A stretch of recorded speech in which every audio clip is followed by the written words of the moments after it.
assassin.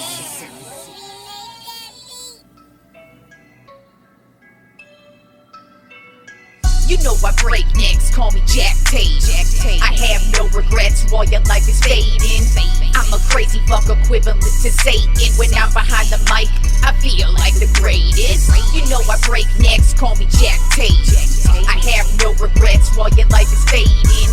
I'm a crazy fuck equivalent to Satan. When I'm behind the mic, I feel like the greatest. What up, y'all? You're listening to Sports Talk with Tropp, and I'm your host, Katie Tropp. Well, week one is in the books, and Cowboy season's already pretty much over, but we'll get to that in a little bit. First, I'll give you guys a little bit of a update on my fantasy baseball teams because it's playoff time, and I know you guys really care. So here it goes. First of all, the league last week that started in the playoffs, Pay Up Suckers, my own one and only fantasy baseball team, which you could win money in. I unfortunately fucking lost. Just barely lost last night. Lost to Dre's dazzling team, 312 to 277. So it's down to the consolation bracket for me. No money in this league this year, which sucks, but it's a tough league. So like I said, I am in 9 leagues. And the majority of my leagues have now began playoffs this week. There's only, I think, one. I'm in a rotisserie league, and we don't do playoffs. That just goes all the way until the season ends, and whoever ends up with the most points wins. But then also there's another league. I'm in a dynasty league, and I believe we start the playoffs next week, but I'm pretty much completely out of that one. So out of all my remaining teams, I did make the playoffs in 2 other leagues. One being Our Baseballs Are Bigger. That would be my league. I am the commissioner of that league. I ended up making the playoffs as the number 5 seed. So this week I'm up against Crazy Crackers, up against White Mountain Palookas.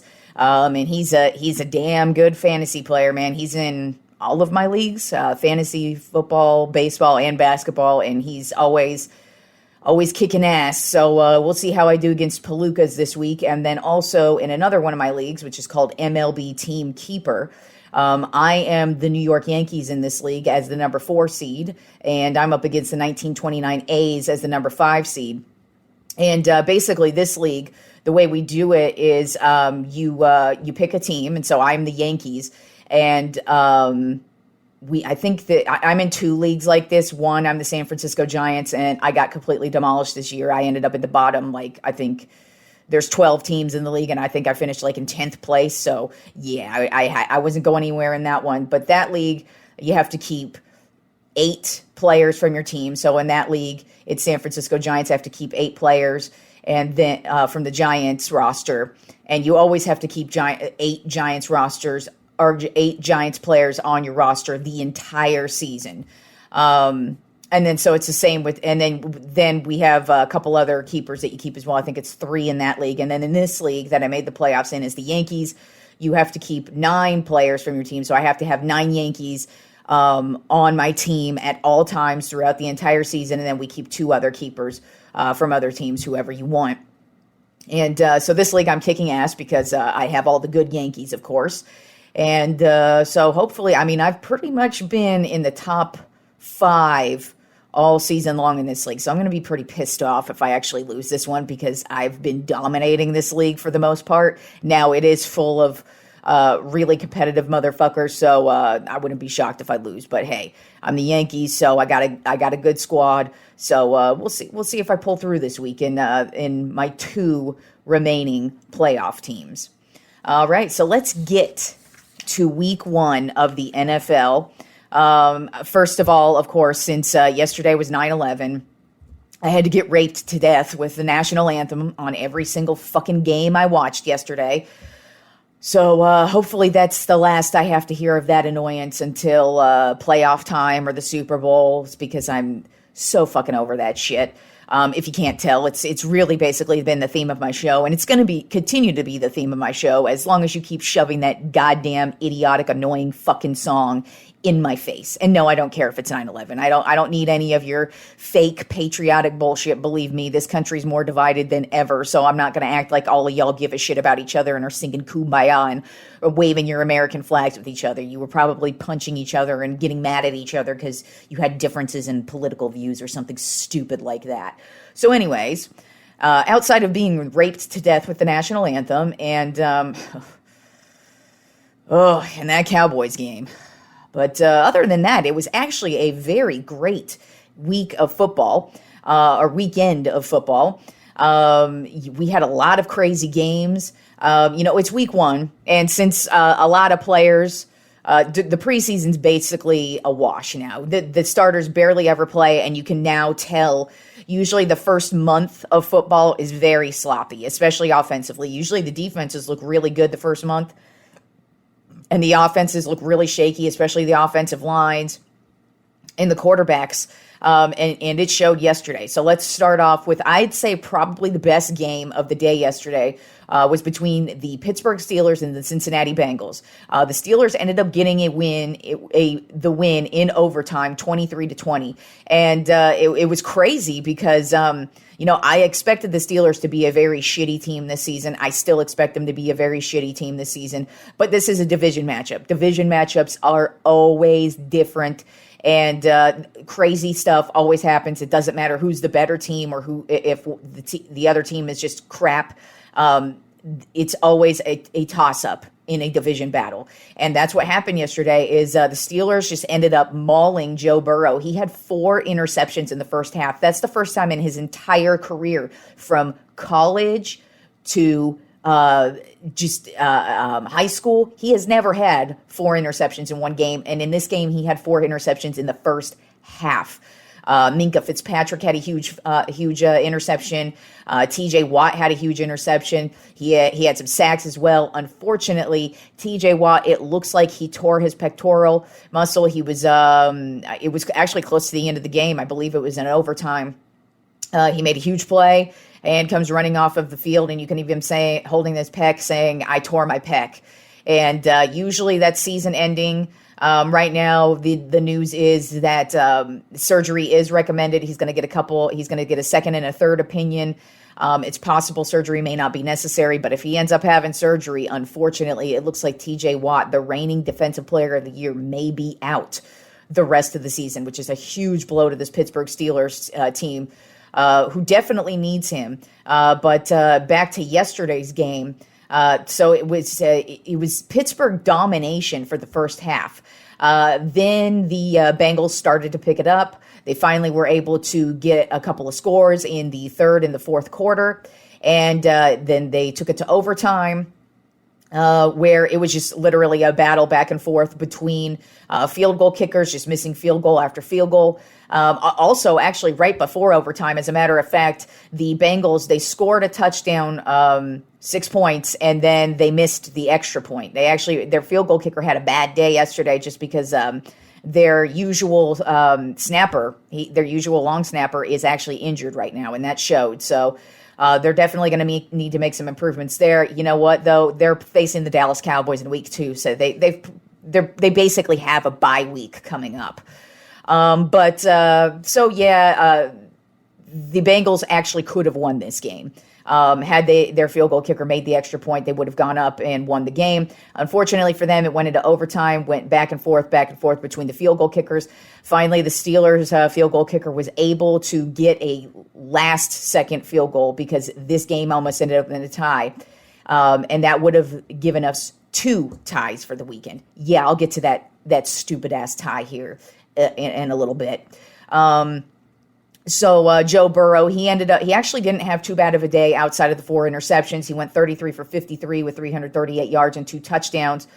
Joe Mixon had 82 yards rushing. And then Jamar Chase actually had a huge day with 10 receptions, 129 yards and a touchdown. Najee Harris, he's also another injury for the Steelers. It doesn't look as dire as it does for TJ Watt, but it's definitely something to look out for. But the Steelers came into Cincinnati, got the upset win, and I feel like that was definitely the game of the weekend. Then another really good game actually ended up being between the New Orleans Saints and the Atlanta Falcons. I really did not expect the Falcons to put up this much of a fight. As I've said before, I do think the Falcons are going to be one of the worst teams in the league this year.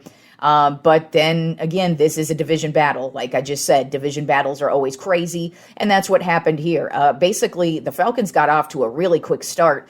They were dominating all the way up until the third quarter. Then the fourth quarter happened, and the Saints ended up rallying off 17 points. And they ended up just getting a last-second field goal at the end. Actually, not at the very end. I think they get left the Falcons with like a minute on the clock. But the Saints just ended up driving down the field. The field goal kicker, he ended up hitting a huge kick. I think it was like a 50-yard, 48-yard, something like that kick. He hits it.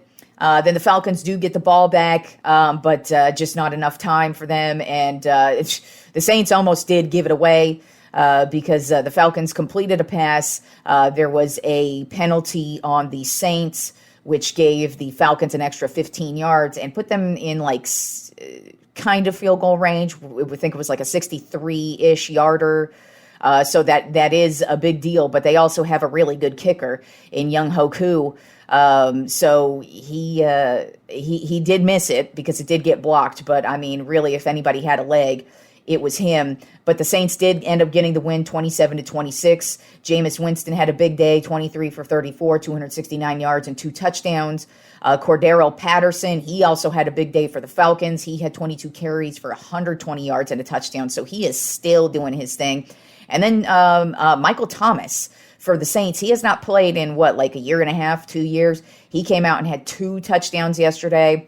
Jarvis Landry had a big game for the Saints as well. He had 7 receptions for 114 yards. So the Saints had a big game against the Falcons as well. Then the San Francisco 49ers versus the Chicago Bears. This is actually the morning game I ended up watching yesterday. My choices were between this and since I live in Texas, unfortunately, the Texans games are always on, as if anybody is watching that shit. I never am. And so I, of course, opted for this game. And, man, it was crazy. The weather, it was nuts. The rain, it was just a torrential downpour to start and to finish the game. The middle of the game, it was pretty much dry or just kind of light rain throughout. But, man, it was really, really bad on the field, especially in the fourth quarter. So the 49ers, they actually started out looking like they were going to at least get the win. They were slowly chugging away. You could tell offensively they're still kind of trying to figure things out because, Trey Lance is a new quarterback, so you got to kind of figure out what his strengths and weaknesses are. So they're still dealing with that. Deebo Samuel, he looks great. They unfortunately lost their running back, Elijah Mitchell. He's going to be out for 2 months. So that starts their season off with an injury at running back, just like last year. So we'll see what happens there. But defensively, the 49ers looked solid. Unfortunately for them, the Chicago Bears just somehow just kept chugging along and just were able to stay in the game. So the first half, they went into halftime 7-0 for 49ers. So it was that kind of a game. Then the second half, the Bears ended up getting a touchdown in the third quarter, and then they went off for 12 points in the fourth quarter. And I knew once it really started to do a torrential downpour that the Niners were going to have no chance at coming back. And you could just see that the football was so heavy that it wasn't moving at all. So the Bears ended up getting a shocking win, 19-10 over the 49ers. And the Niners offense, it really needs some help. I don't know if it's salvageable. Obviously, it's just week 1, so they have a whole season to work it out. But I don't know if the Trey Lance experiment's going to work out. But defensively, the Niners looked good. Defensively, the Bears looked good. Offensively, they looked like trash. They really just were lucky on a couple of plays. And Justin Fields, man, you really got to give it up to that dude because he was just running around for his life yesterday, just made some big plays and was able to get some scores. And the Bears ended up getting that win.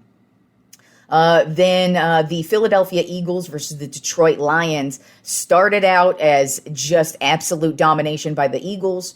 But then the second half started And the Lions finally started to get it going. DeAndre Swift ended up having 15 carries for 144 yards and a touchdown. So that's really good for the Lions because a ground attack is what they've really needed for many, many years now. Swift, he is injury prone. So it's kind of like, when is he going to get injured? But until then, these are the type of numbers he usually puts up. A.J. Brown, he had a huge debut for the Eagles as well. He had 10 receptions for 155 yards, which is a career high for him, which says a lot because he's had a spectacular career so far. But basically the Eagles, their lead was too big for the Lions to overcome. The Lions couldn't get it going up until the second half, and they got it going too late, as usual, as the Lions usually do. And the Eagles ended up getting this win 38-35. Then the New England Patriots versus the Miami Dolphins. What a game this was from the Patriots. Now, it's not getting a lot of talk, which I think is weird because, you know, as a Cowboys fan, when we fail and we look like shit, everybody talks about it.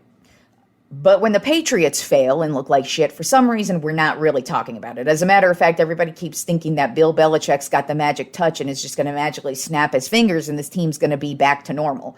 When in reality, this offense is straight trash. And it showed yesterday. As a matter of fact, their defense didn't look much better. Tua Tagovailoa went 23 for 33 with 270 yards and a touchdown. And Tyreek Hill had 8 receptions for 94 yards. Jalen Waddle, he also had a touchdown. And the Dolphins ended up dominating this game 20-7. And Mac Jones, he does have a back injury. It doesn't look like it's going to keep him out for long, or if at all. But the Patriots, this first game, they did not look good. Now, the Dolphins are a team who do dominate the Patriots. I mean, Tua Tagovailoa has never lost to the Patriots, so that says a lot right there. But the Patriots, I think I already said it to start that I think they're going to have their struggles, and so far that has proven to be true. Then we had the Baltimore Ravens versus the New York Jets. Basically ended up how I figured it would end up. The Ravens won 24-9. Now, they were only up 10-3 at halftime, so it looked like it was going to be kind of close. But then the Ravens just started to run away with it. Lamar Jackson had a phenomenal day yesterday. He launched a 55-yard touchdown to Rashad Bateman. But actually, if you look at it, though, the Jets actually didn't have a horrible day statistic-wise. When you take a look at it right now, Joe Flacco is their quarterback because Zach Wilson is injured, and he actually did not have a bad day for being an old guy. He went 37 for 59. Now, he was asked to throw the ball 59 times yesterday. That's a big deal, and he went for 307 yards with a touchdown. So those are pretty good numbers from him, but they only scored 9 points. So obviously, the Baltimore Ravens defense was taking care of business yesterday, as they should, and they took care of business on the ground as well. So the Ravens got the easy win. Then you had the Jacksonville Jaguars at the Washington Commanders, which actually ended up being a very interesting game. I assumed it would be because both teams are just very mediocre, so usually that ends up being a pretty solid game. This was actually Carson Wentz versus Doug Peterson, the coach of the Jaguars. If you'll remember, Carson Wentz was the quarterback of the Eagles when Doug Peterson was the coach of the Eagles. And basically, Doug Peterson was kind of the beginning of the fall of Carson Wentz. But then if you really think about it, he was also the beginning of Carson Wentz. And they were even talking about MVP for Carson Wentz many years ago, like in his second season. So it was kind of a personal game, if you will, for Carson Wentz. The Commanders did end up getting the win 28-22. It was back and forth for a lot of the game. The Commanders had the lead in the first half, but then the Jaguars actually started to make a comeback, but then the Commanders scored a couple of touchdowns. And then they ended up getting a late interception to put the game away. Carson Wentz actually had a really solid game. He went 27 for 41, 313 yards, 4 touchdowns.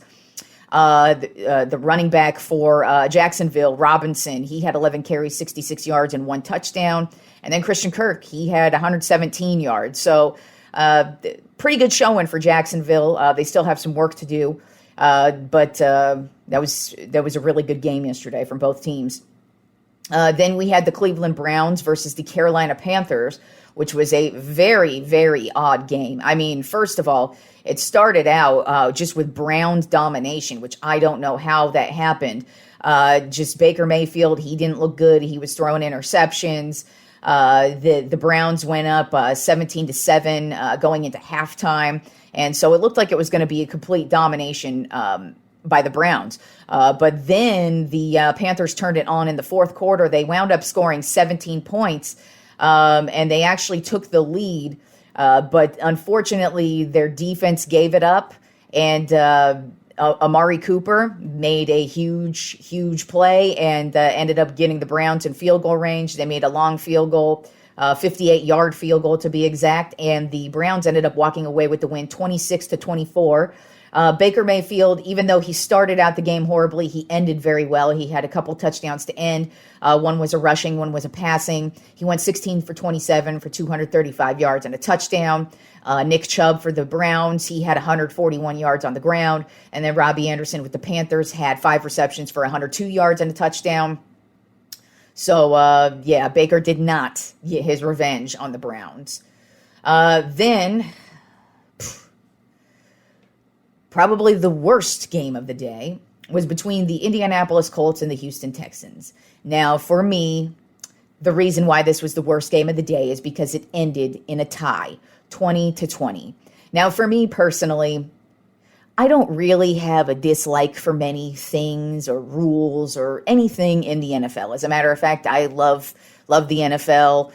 There are a few things I would tweak if I were to be king of the NFL for a day. There are some things I would change, but not very many things. But the one goddamn thing I would change are ties. It is unacceptable in my world that we have ties in the NFL, and every fucking year we have at least one. And we didn't really get them that much.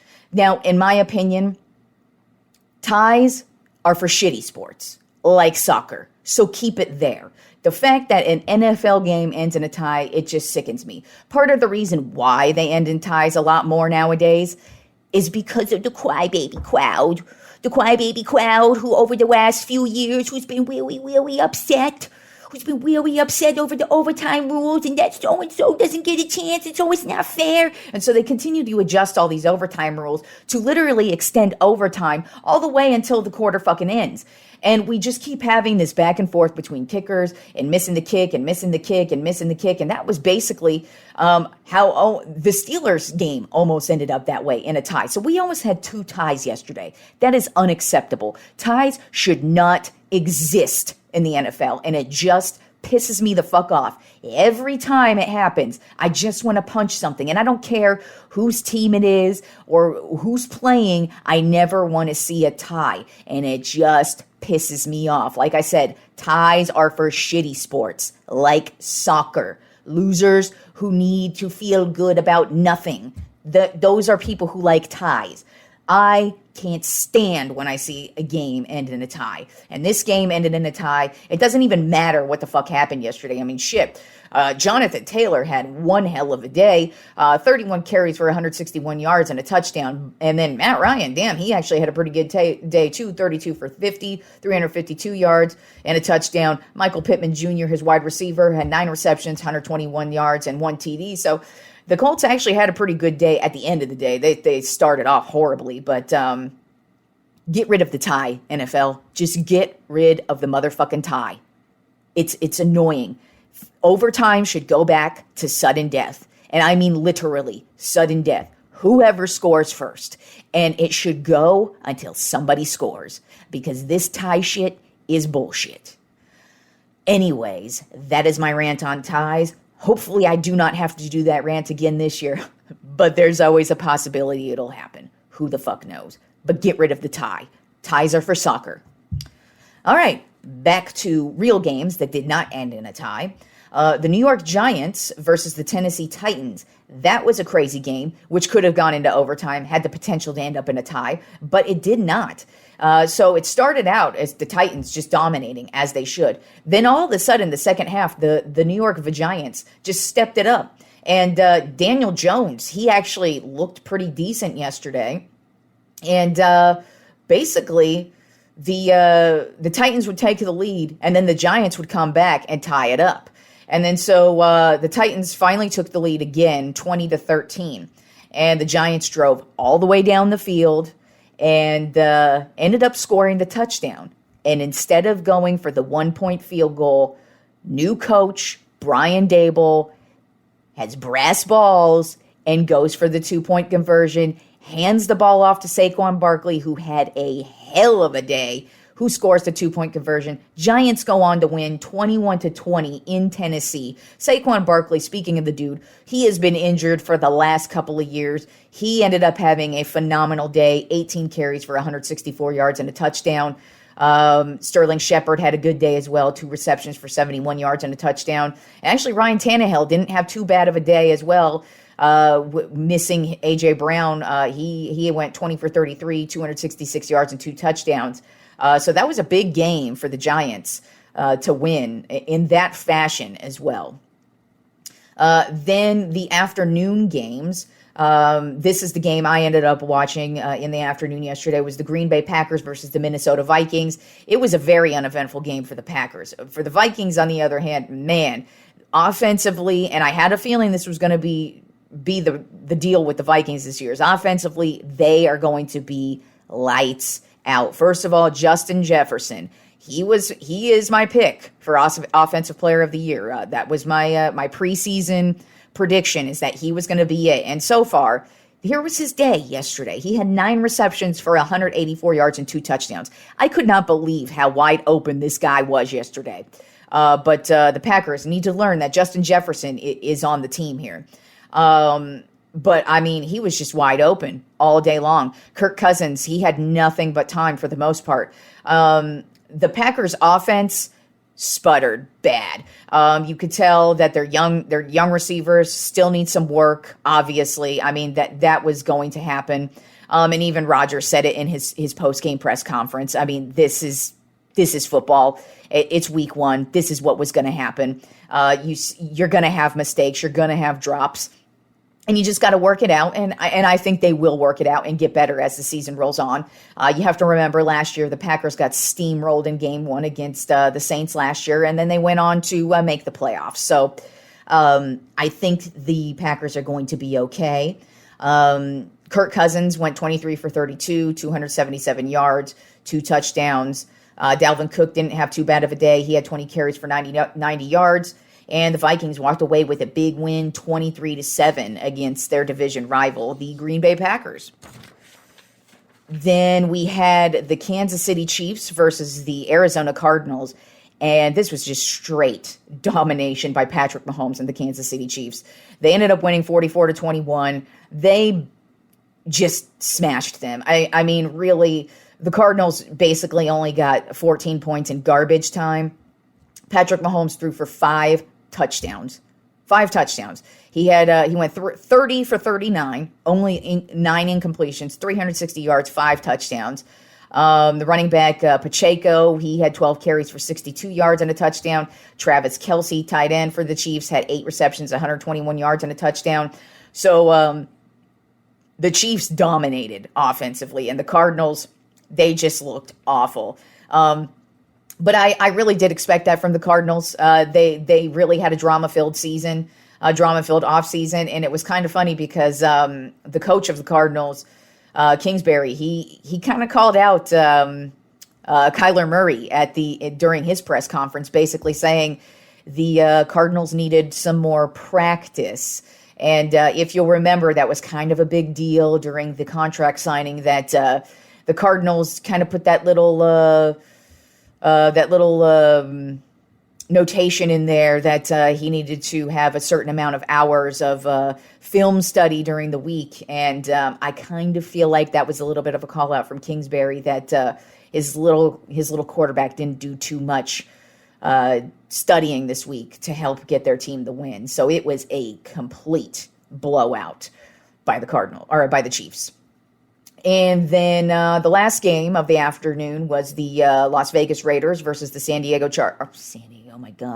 Los Angeles Chargers.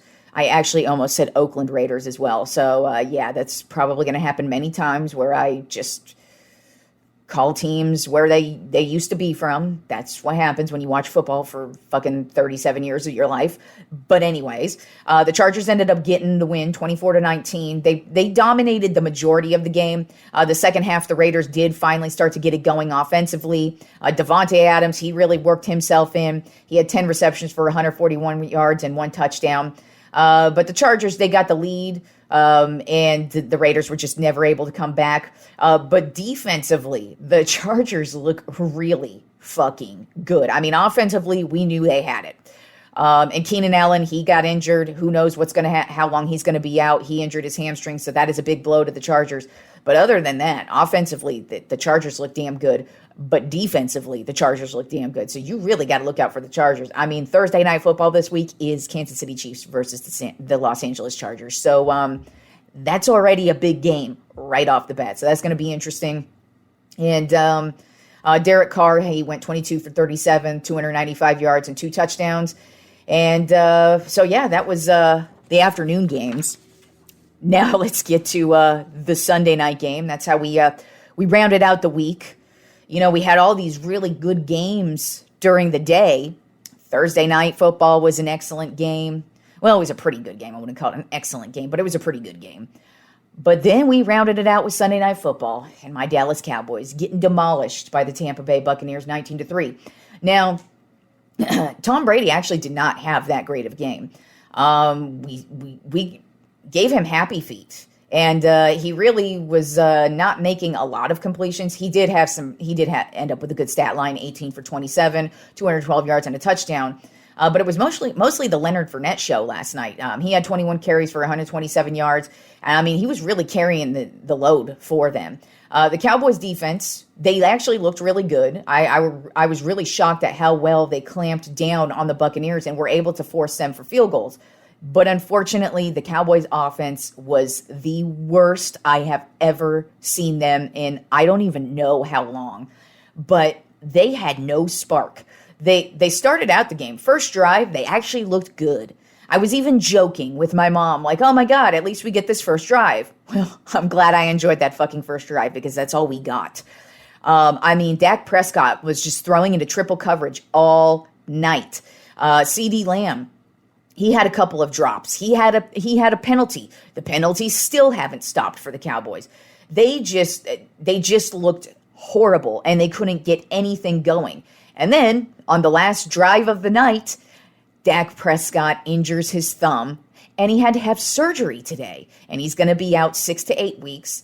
So that puts him out to at least the bye week. They're saying he's probably going to be back after the bye week or the week before the bye week. So that's when we can expect Dak Prescott to come back. But I got to be honest with y'all. So for me, as a fan, if you're on my team, I'm going to root for you.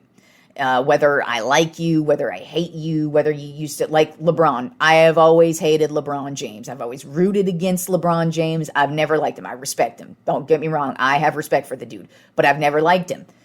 He signs with the Lakers. That's my dude now. I roll with LeBron James. And that's how I am with all my teams. And, but I'm very, very harsh and very critical. And for me, you need to win.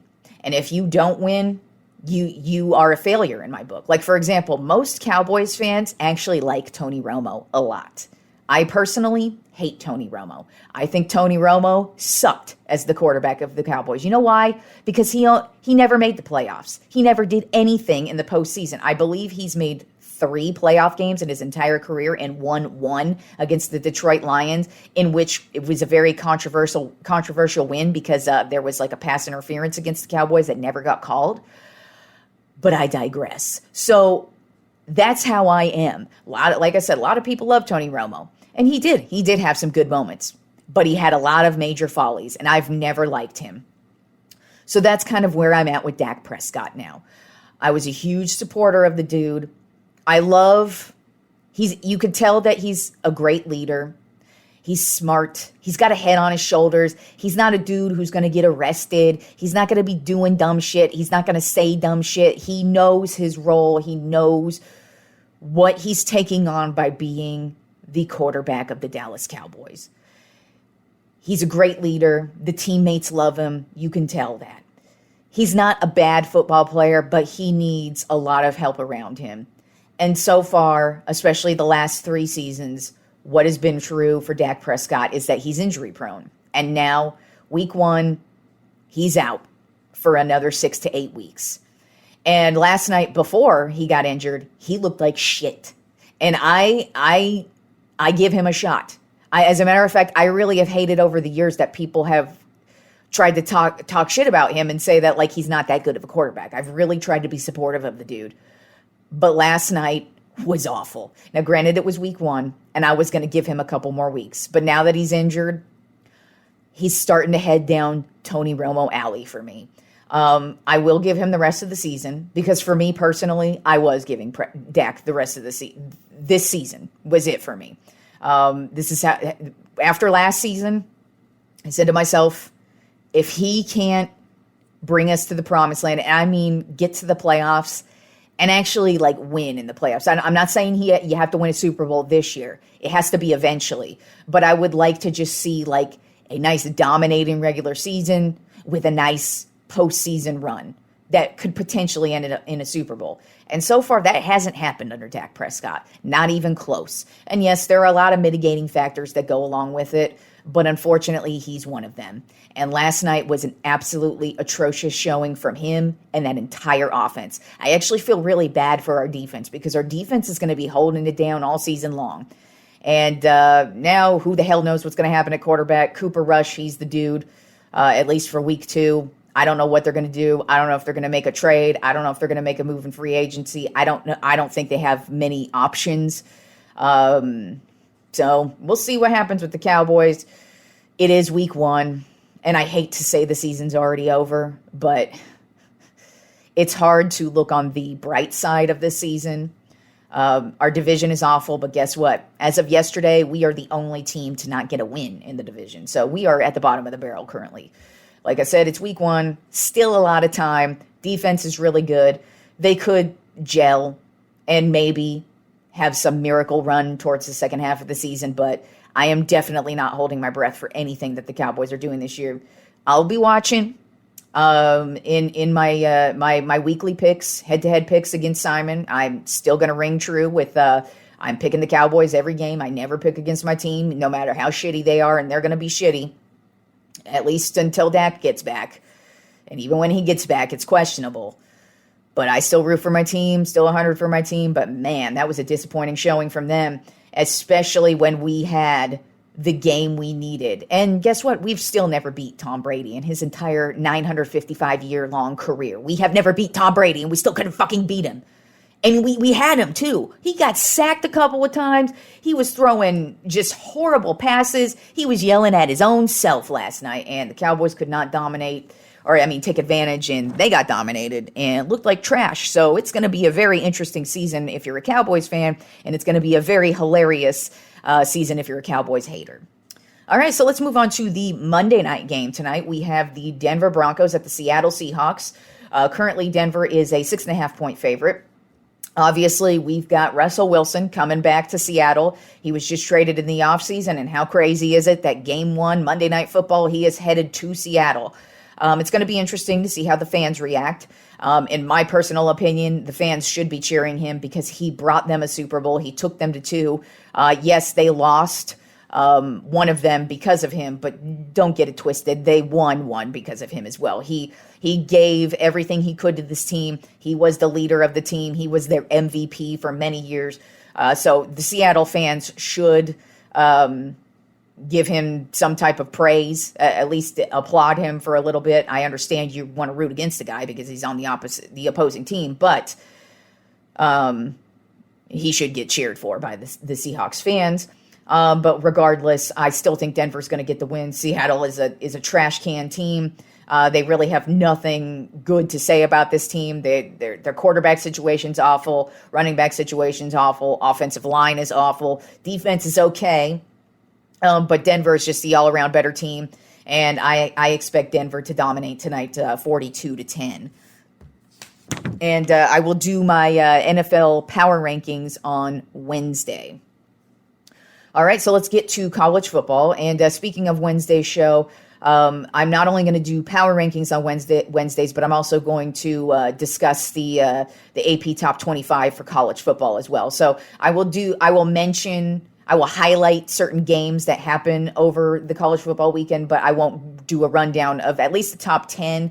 I don't know if I'm going to go through the whole top 25, but I'm definitely going to at least do the top 10 teams in college football. So Wednesdays are basically going to be designated for NFL power rankings, college top 25. And then if something big happens or, come playoff time when baseball starts, when baseball playoff time starts, I'll probably have to discuss it a little bit more then too. But for the most part, Wednesdays are going to be kind of short shows designated just for NFL power rankings and the college football top 25. So this weekend we had a couple upsets and we had one really close call, starting with my Texas Longhorns.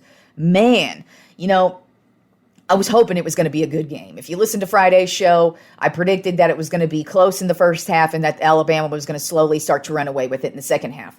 Well, man, them Texas Longhorns, our defense looks damn fucking good. We were just...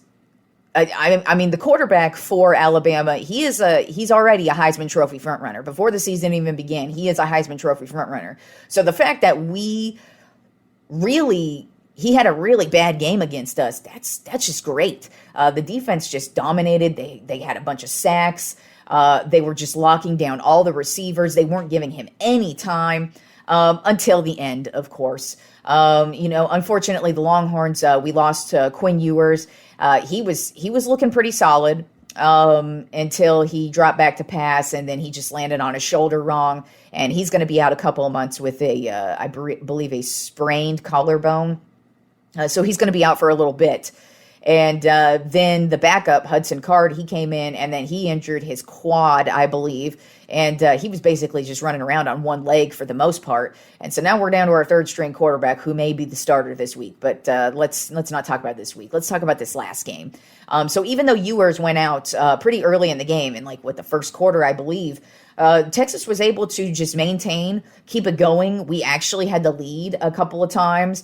But unfortunately, on the last drive, the defense just gassed out, and they just let Alabama get a couple of really good plays in to get into field goal range, and they ended up kicking the game-winning field goal and winning 20-19. But I got to say, man, I was really shocked at what the Longhorns did, and I know a lot of Longhorn fans are saying moral victories you shouldn't be accepting that. Well, I'm looking at the big picture, and when it comes to college football, you really do have to look at the big picture. You look at it like this. When Nick Saban took over as coach at Alabama, his first 2 seasons weren't good.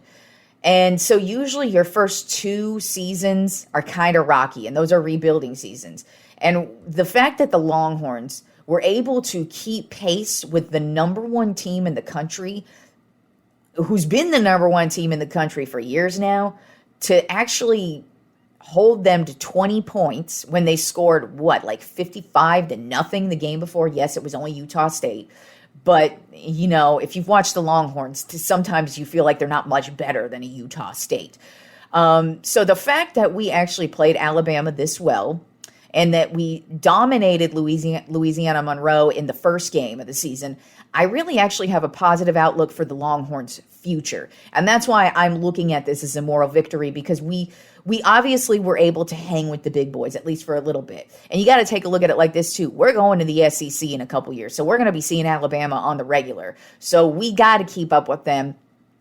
And if we played Alabama last year, it would not have been a 20-19 win by Alabama. It would have been like a 200-19 win by Alabama. So the fact that the Longhorns actually made it the game, they almost won.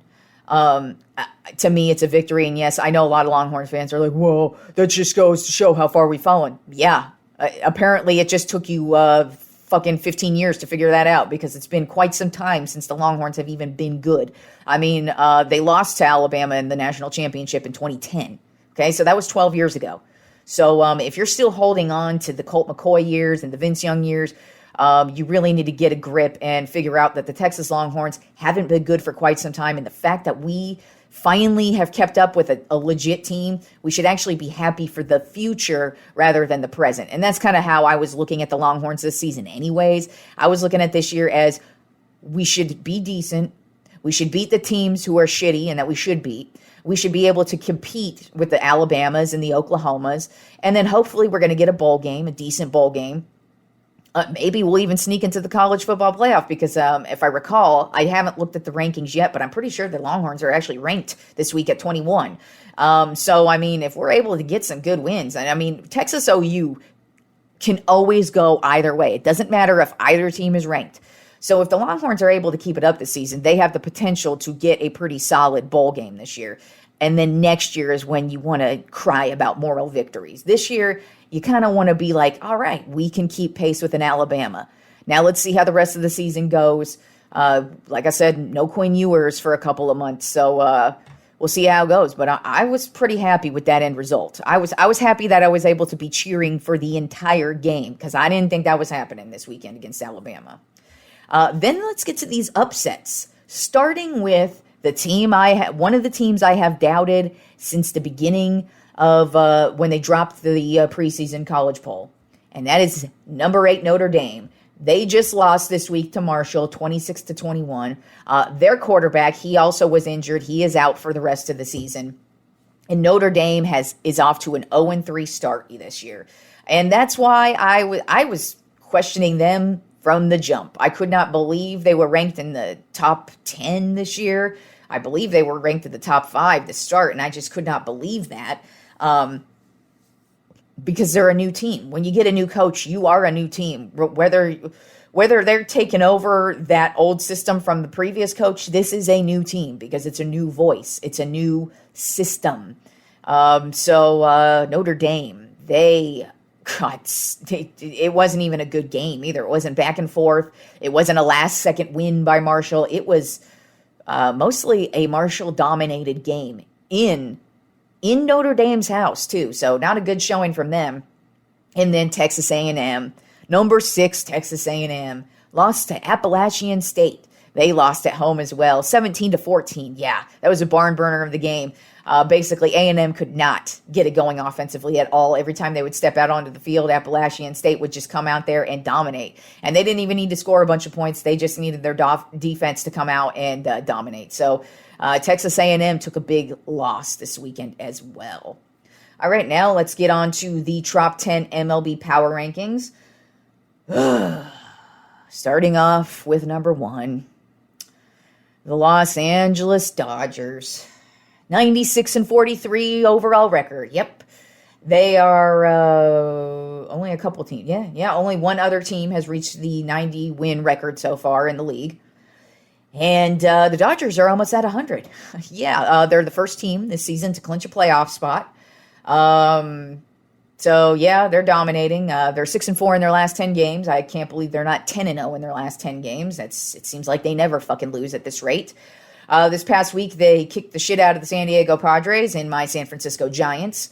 Trey Turner had a huge week this week. He hit a grand slam, and he had a couple other home runs as well along the way.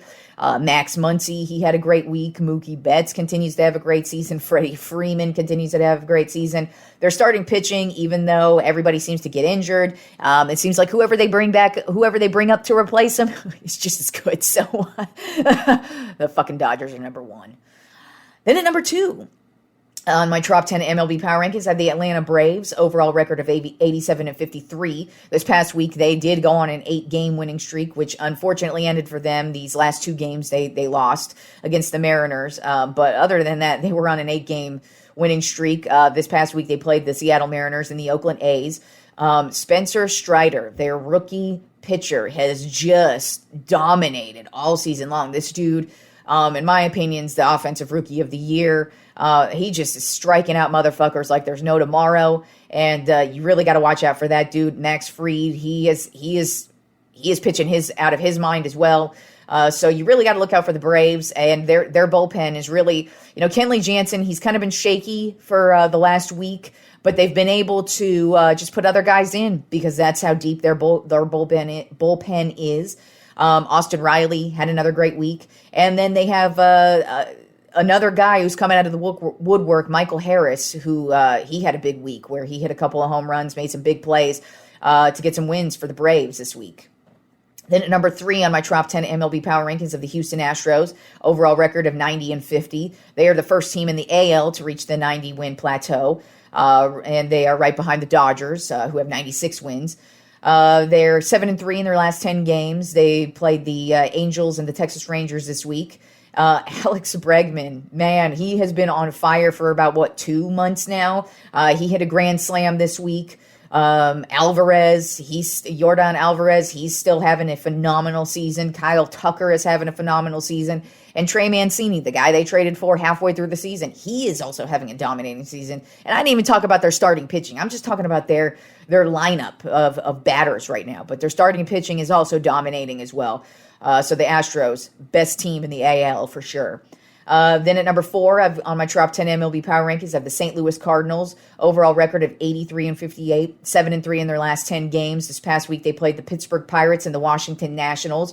Albert Pujols is at 697 career home runs. That puts him at 4th all-time behind Barry Bonds, Hank Aaron, and Babe Ruth. He is 3 away from 700. So I really, we've got like a month left of baseball. I really would love to see Pujols hit the 700 mark. So good to see him hit 697 this week. Tyler O'Neill, he has really turned it on. I want to say the last month, he's really got it going. And then also this Lars Nootbaar character. I've just been seeing this name, and I'm like, who is this Nootbaar guy? Yeah, Nootbaar. That is his real name, Nootbaar. Nootbaar. Nootbaar. So I've been seeing that name, and now he's really just turned it on for the Cardinals. The Cardinals have just been a really dominating team overall on every level. It just seems like when the pitching's down, the hitting steps it up. When the hitting's down, the defense steps it up. They just know how to get it going. When one guy has a bad night, another guy just walks in and picks it up, and then you still got Albert Pujols and Molina behind the plate, and Adam Wainwright. You've got these 3 journeymen who have been in the league for so many years. Used to be 3 of the most dominating players in the league, and here they still are, and they're leading the Cardinals to a nice playoff spot. Then at number 5 on my Tropp 10 MLB Power Rankings of the New York Mets, overall record of 89-52, 6-4 in their last 10 games. This past week, they played the Florida Marlins and the Pittsburgh Pirates. Taijuan Walker, he is having quite the season. Now, everybody, the starting pitching of the Mets is very dominating. But Taijuan Walker, he's silently been dominating for this team. He had 10 strikeouts in a game the other day. Brandon Nimmo, he's also providing a huge bit of offense for the Mets. And then Pete Alonso, just having a solid, dominating year. Seems to be making a big game play each and every game. Then at number 6 on my Tropp 10 MLB Power Rankings of the New York Yankees, the overall record of 85-56, 6-4 in their last 10 games. So they have finally leveled out. You know, they started off the season really hot. Basically, were the best team up until the All-Star game. Come back from the All-Star game, they're doing well, and then they just kind of peter out. The injuries have really, really fucked them. And you know, DJ LeMahieu, he was just put on the IL earlier in the week. So the Yankees injuries just keep hitting, but they're still, Aaron Judge is still hitting. This past week they played the Tampa Bay Rays and the Minnesota Twins. As I just mentioned with Aaron Judge, he's currently hitting a 307 batting average with 121 RBIs, which leads the league, and 55 home runs, which leads the league. Torres has just, I don't know what's been going on with him the last couple of weeks, but he's really turned it on. He's made some huge plays, game-winning plays for the Yankees. Isaiah Kiner-Falefa, he has been a dude who's been making some plays all season long, but now he's really turned it on the last month. He's really been a huge driving force for the Yankees to get some offense when it's something they've really lacked. They do have Giancarlo Stanton back, so he's providing them some offense that they truly need. But the Yankees, they still lead their division, but I don't know how it's going to be for them come playoff time. Then at number 7 on my Tropp 10 MLB Power Rankings have the Seattle Mariners, overall record of 79-61, 7-3 in their last 10 games. This past week they played the Atlanta Braves and the Chicago White Sox. They did take the series against the Braves, so that was a big win for them. Eugenio Suarez, he had a game-winning walk-off against the Braves to basically seal the series for them. Julio Rodriguez, he's just having a great year. He signed that huge deal a couple weeks ago, and he just continues to have a phenomenal season for the Mariners. And then Marco Gonzalez, the starting pitcher, he has had a very solid year for the Mariners, and he's just been a huge driving force for why this Mariners team has just been hovering around my top 10 all season. And it's going to be interesting to see what happens come playoff time, if they're a legit team that can maybe take it all the way to the championship series, or if they're just going to be one of those one-and-done teams. Then at number 8 on my top 10 MLB Power Rankings, I have the Tampa Bay Rays. Overall record of 78-60, 7-3 in their last 10 games. This week they, I guess I didn't write down who their second team they played against, but they did play against Boston this week. And Randy Arozarena, he is having a great season. But he's really turned it on the last couple of months, and he has been a huge offensive force for them. But they also got Wander Franco back a couple weeks ago, and he's really providing a lot of offense, but also a lot of defense for them also. Their starting pitching looking really solid, defense looking really solid, and they're just getting enough runs to really be a really solid team who's probably going to end up making the playoffs and could be a problem come playoff time. Then at number 9 on my top 10 MLB Power Rankings, I have the Toronto Blue Jays. Overall record of 78-61, 8-2 in their last 10 games. This past week, they played the Texas Rangers and the Baltimore Orioles. Bo Bichette has had a huge week. He had that 3 home run game to start the week, and he's just continued hitting home runs as the week has gone on and providing a lot of offense for the Blue Jays. And then, of course, Vlad Guerrero, he's continuing to dominate this season. And the starting pitching for the Blue Jays, it's been up and down, which has been kind of their Achilles heel, because when it's down, it's down, but when it's up, it's up. And Kevin Gausman, he's been part of that, where he started off the season really hot. Then he had a steady decline and was down for quite some time, but now he's back on the upside, and that's the right time of year to be back on the upside, since playoff time's right around the corner. And then rounding out my top 10 this week, the Cleveland Guardians, overall record of 73-65. They just swept the Minnesota Twins yesterday, which basically got them into the top 10. They haven't really been playing that well. They're 5-5 in their last 10 games. They also played the Royals this week. Shane Bieber had a huge outing yesterday with 7 strikeouts. He got the win. Andres Jimenez, he had a great week this week. And then Tristan McKenzie, their rookie starting pitcher, he is really something else. I really see this guy being, you've got Shane Bieber on this team, who's already a Cy Young winning pitcher. And then you got McKenzie, who I think next year could be that dude we're talking about who's a potential Cy Young winner. I'm looking at Tristan McKenzie right now already to be the front runner next year as my kind of prediction of who I'm going to be taking for the AL Cy Young. So that's rounding out my top 10 MLB Power Rankings this week. Also in baseball news, Tony La Russa, the manager of the Chicago White Sox, he took an indefinite leave a couple weeks ago due to some health issues. They have not announced what those health issues are, but La Russa is an old guy.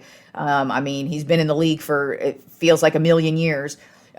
So it could be a number of things, and managing a major league team is not easy. It's definitely a lot of stress, especially in Chicago, and especially when your team's actually competing for a playoff spot this year, or at least this point in time they kind of are. But it looks like his status is uncertain if he's going to return at all for this season. And my guess is that I kind of feel like that he's probably not going to be back next year, and this might be the official retirement for Tony La Russa, which is sad because he is not a legendary manager, but he was a legendary baseball player as well.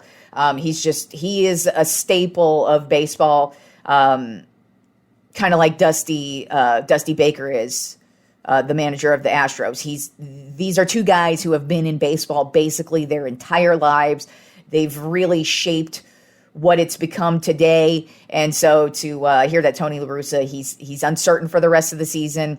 That's not good news. And I wish him the best. Hopefully he's not doing horribly bad, like with some type of cancer or something like that. But obviously, since we don't know, I don't really want to speculate. But hopefully he'll be all right. And the playoff picture right now. Let's get to the playoff picture. It changes every day. So it's changed slightly since Friday, not too much. Right now in the AL West, the Houston Astros currently have an 11-game lead over the Seattle Mariners. So as I continue to say, the Astros, they've got that division in lockdown. The AL East, the New York Yankees currently have a 5.5-game lead over the Tampa Bay Rays. I think their lead is strong enough, and the Yankees seem to be back on track. So I think they're still going to hang on to this. But like I said a couple weeks ago, if any team is going to take this division from him, it's going to be the Rays. And then in the AL Central, we have the Cleveland Guardians currently holding a 2.5-game lead over the Chicago White Sox. And then in the wild card right now, it's looking like the three front runners are the Tampa Bay Rays, the Seattle Mariners, and the Toronto Blue Jays, with the Baltimore Orioles 5.5 games back of the Toronto Blue Jays currently. So that's how the AL looks like. And then the NL West, we've got the Dodgers with a 20-game lead over the Padres. So obviously they have their division on lock. Last I checked, I think they actually had something like 30-some game lead on my Giants for the division. So yeah, great year for the Giants. Not. Then in the NL East, currently the Mets took back the division because earlier in the week the Braves took the division lead, but the Mets got it back, and they currently hold a 1.5-game lead over the Braves. Well, like I said, this division is going to go down to probably the last game of the year. I'd say at least the last week, but probably the last game. I don't know how either team is ending their season, but wouldn't it be awesome if they both happen to be ending the season against each other and were like tied for the division in the last series of the season is for the division? That would be pretty fucking dope. But I don't know how either team ends the season, but regardless, it's going to be a battle for the East. And then the NL Central, these Cardinals hold an 8-game lead over the Milwaukee Brewers. And with the way the Cardinals are playing right now, I don't think the Brewers have a shot in hell at winning that division. So I think the Cardinals are going to take it. And right now, the top 3 wild card teams are the Atlanta Braves, the Philadelphia Phillies, and the San Diego Padres, with the Milwaukee Brewers trailing by 2 games. So the wild card could shake up a little bit in both the AL and NL. But I'm kind of looking at the playoff picture right now, and I feel like that's what it's going to turn out, with the Astros winning the West, the Yankees winning the East, Cleveland winning the Central, and then those wild card teams of Tampa, Seattle, and Toronto. That sounds about right to me. And then on the NL side, the Dodgers, of course, winning their division. The Mets, I don't know. I'm wavering back and forth between the Mets and the Braves just because the Braves are really hot right now. But the Mets have taken that division. But I'm going to go Braves. I'm just going to go Braves in that division just because I can kind of see the Mets maybe just shaking it up at the end of the season. And the Braves, they're the defending champs. Can't really pick against them, in my opinion. And then in the Central, I think that the Cardinals definitely got that on lock. And then with the wild card teams, I think Milwaukee could potentially steal that last spot from San Diego. But I think Atlanta, which would just shift between Atlanta and the Mets. So either one of them would be the wild card team. I think the Phillies are on lock. And then, like I said, San Diego, I could see, choking towards the end of the season and losing that last wild card spot to Milwaukee, but who knows? So that's what the baseball playoffs picture looks like right now. Obviously, that's going to change over the next couple of weeks because we've got the playoffs right around the corner.